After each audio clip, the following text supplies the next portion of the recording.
Gözəl insanlar salam, hər vaxtınız xeyir olsun, necəsiz? Deməli, sizə bir test düşəcək, tamam mı? Əgər 3 nöqtədən əvvəl isim gəlirsə, vot səhvdir, əzbərləyin, diqqətlə. 3 nöqtədən əvvəl isim əvəzi gördünüz, vot səhvdir, tamam mı? 3 nöqtədən əvvəl gələn isim insandırsa, huxum, zət, cansızdırsa, which zət, zozdursa, huxum, something, nothing, anything, everythingdirsə, zət, tamam mı? Yer məkandırsa, where, zamandırsa, when, reasondırsa, why. Seçirsiniz.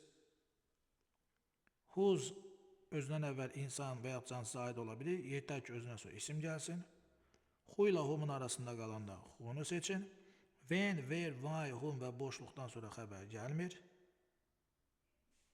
Bunu sonra deyərəm. Gəl testlərimizə baxaq. 3 nöqtədən əvvəl isim gəlib, what səhvdir. Özündən sonra isim olmadığına görə who səhvdir. İnsan deyil, whom səhvdir, where və which arasında qalıram. Çünki mətbəx həm də yer, məkandır. Where'dən sonra xəbər gəlmir, is broken xəbərdir.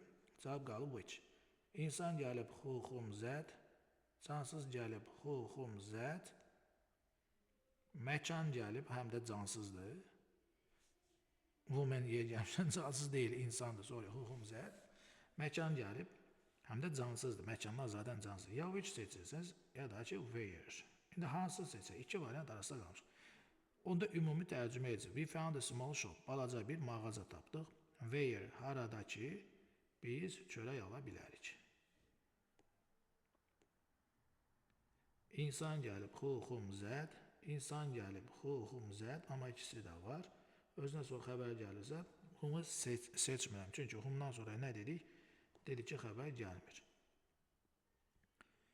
Həm yer məkandır, şirkət, şirkətdə deyə bildiyimiz üçün deyirəm. Həm də cansızdır, ikisi də var. Özünə sonra xəbər gəlsə, biz where seçə bilmirik. Çünki where'dən sonra xəbər gəlmir. Person, insandır, whom, zət, ikisi də var. Özünə sonra xəbər varsa, whom'u seçə bilmirik. Bu bir. İkincisi nədir? Özündən əvvəl görürsünüz, isim gəlməyib. Onda belə halda biz həmişə sağdakı cümləni mütləq nə edəcəyik? Tərcümə eləyəcəyik. Tamam mı? Gəl baxaq. Əvvəla bunu deyim. 3 nöqtədən əvvəl görsən, bu cümlənin xəbəri want to know. Bu ask da ola bilər. Ask. Bu wonder da ola bilər. Sadəcə know yox, ha, bu yox. Want to know. Dursa, heç vaxt variantdan zət və ya boşluq seçmin. Yəni, bağlayıcı variant seçmin. Yaxşı mı? Bunu qulağınıza sırğı eləyin, təzdən qulaq asın. Görün, mən orada nə dedim. Getdik. Özdən əvvəl isim olmayanda sağı tərcümə edirəm. Müəllim bilirdi məsələ haqqında. Nə? Gəlir Leedsdən. Kim? Qoşulacaq bizə. Kim? Onlar qarşıladı Mike'ı. Harada? Başqa görək burada nə var? Bir dənə də gözümə dəymişdi. Onlar keçəcək həftə sonunu. Harada? Davam eləyək, davam eləyək. Sən indicə təklif etdin. Nə?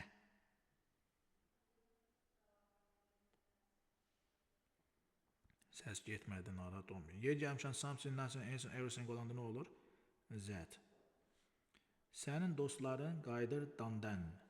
Haradan? Sən gəlirsən dandan. Haradan? Baş vermişdi dünən gecə. O gecə. Nə? İndi burada sadə bir şey. Əgər cümlənin sonunda söz önü varsa, cavab ya who olur, ya da what. Amma o söz önü fromdursa, mən və yəni də həmçinin seçə bilərəm.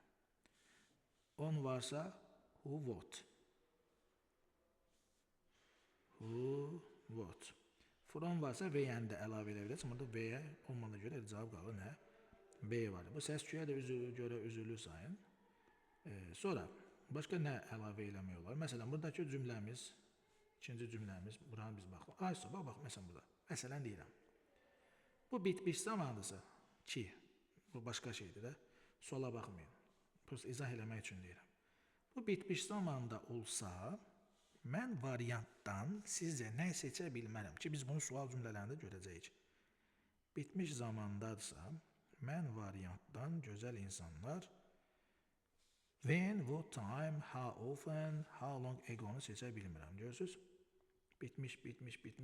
Ona görə bunları seçə bilməyəcəyəm. Tamam, burada xırda şeylər var, əzbərləyirik. Bu bağlayıcılarımızı görün, mənalarını yazmışam bura. Hamısını əzbərləyirik. Bayaq dedik, want-unu ask, want-dan sonra z və boşluq gətirməyin. 3 nöqtədən sonra of varsa, ofla işləyənləri verirəm. 3 nöqtədən sonra isim varsa, isimlə işləyənləri verirəm, yəni isim tələb eləyənlər. 3 nöqtədən sonraki cümləm, yəni bu cümləmi deyirik, bağlayıcıdan sonraki cümlə.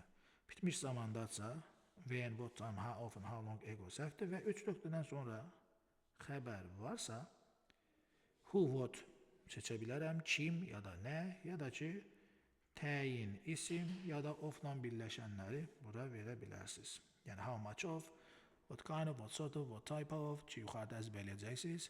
Which of, how many of. Cümlənin də sonunda dedik ki, sözün olanda who, what düzdür. From varsa və ya da həmçinin nədir? Düzdür, ey gözəl insanlar. Bu qədər sadə. Bir iki dənə də istəyirsiniz elə belə baxaq. Məsələn, burada 3 nöqtədən əvvəl cansız var, which that. Elə variantlar var ki, orada məsələn boşluq da var idi. Boşluq zaten öz-özünə qalır. Yəni, boşluğun olması üçün hazır cümlə gəlməlidir. Məsələn, burada hazır cümlə gəldiyinə görə mən boşluq seçə bilirəm. Cansızdır, which that. Tamam mı? What'dan əvvəl isim gəlmir, whom insana aid olur. Yenə də qalır nə? 1-2. Onu anlatmaq istəyirdim. Yəni, bu fərqli şeylərdir. Məsələn, 3 nöqtədən əvvəl, yenə deyim, isim varsa, İnsan, cansız, zaman, məkan. Buralara fikir verin. 3 nöqtədən əvvəl isim yoxdursa, onda sağdakı cümləni nə etməliyik? Tərcümə eləməliyik. Okay? Məsələn, bayaqları baxdıqlarımızın demək olar hamısı, yenə də o tipdə bir çalışma eləyək. Məsələn, narahat edir məni. Nə? Yəni, what? Əziyyət verir bizə. Yəni nə? What? Deməli, arkadaşlar, bu bağlayıcılar biri təyin budağı idi, biri tanrı budağı. Əgər 3 nöqtədən əvvəl isim varsa, something else, anything, everything varsa, zoz varsa, bu təyin budağı. Onda bax ki, bu insandır, cansızdır, məkandır, yerdir, reason sözüdür, yoxsa yox. Tamam mı? 3 nöqtədən əvvəl isim olmasa, ya da something else, anything, everything olmasa, məsələn, burada. Görsən? Onda mən bu cümləni neyiniyim? Tərcümə eləyim.